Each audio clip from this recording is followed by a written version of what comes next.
I was born in Providence. I was married 27 years.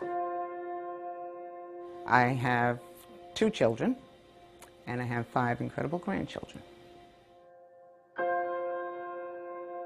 I worked for a local bank. It was a good job. I loved it. I can't tell you where it really fell apart. My name is Laurie, and I'm a pathological gambler.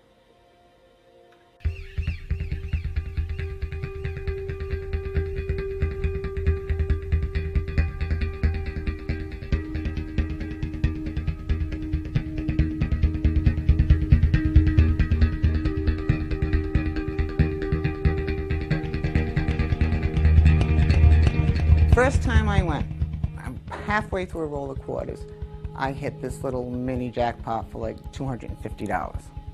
Well, I thought this was wonderful. The worst thing that ever happened to me was that I actually won some money. I spent hundreds of thousands of dollars trying to replicate the feeling that I had winning 400. Often people start playing out of a genuine desire to win. It's thrilling, it's exciting, it gives you a kind of little spike in energy. However, once you interact with these machines, the dynamic changes. And what you get out of these machines is not necessarily the excitement and thrill of winning, but the kind of pleasure of being in this rhythmic zone. It was a trance that came over me when I sat at a machine. When you sit in front of that machine, you feel nothing.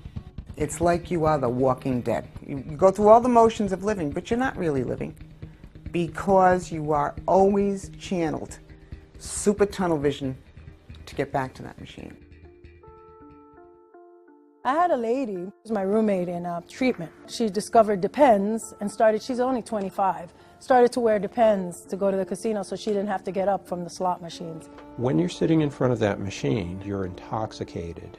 You haven't taken a pill, you haven't taken a drink, you haven't put something in your veins, but that doesn't mean that your brain chemistry hasn't changed.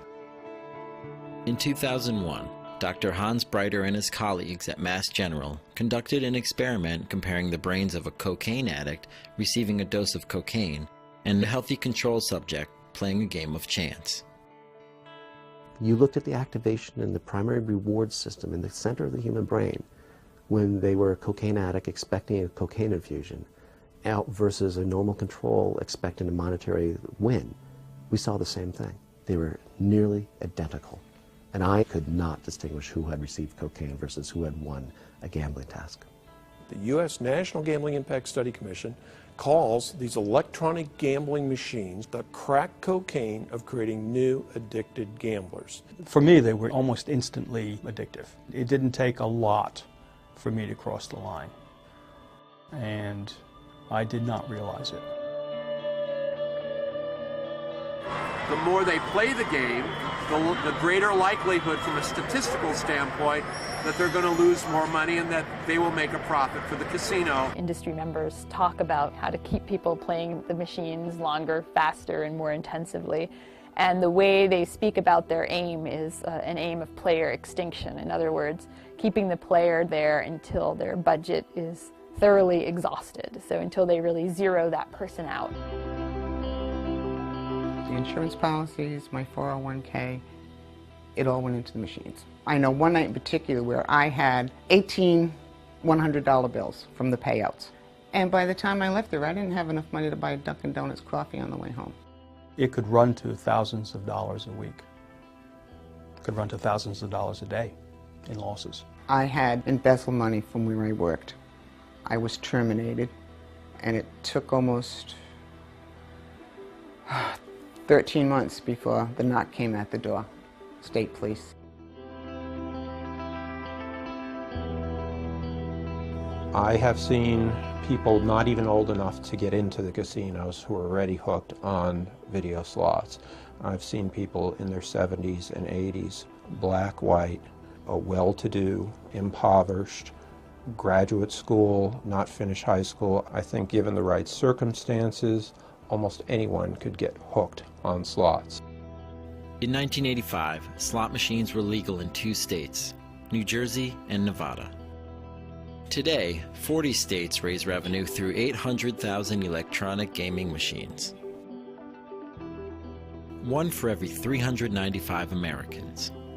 I believe that allowing resort casinos to operate in Massachusetts has real benefits to working people, to cities and towns, and to the tourism sector. The taxpayers are paying for these new addicted gamblers, like drug addiction, these new bankruptcies, these new crimes, and the suicides, the potential suicides as people lose their money, the new spousal abuse, the new child abuse.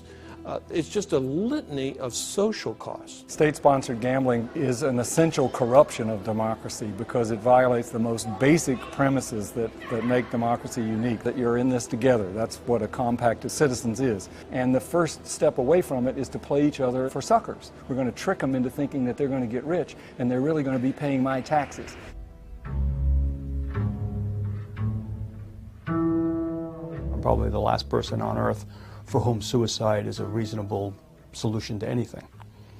I'm not a suicidal type. Just not something I would consider doing, and yet I did.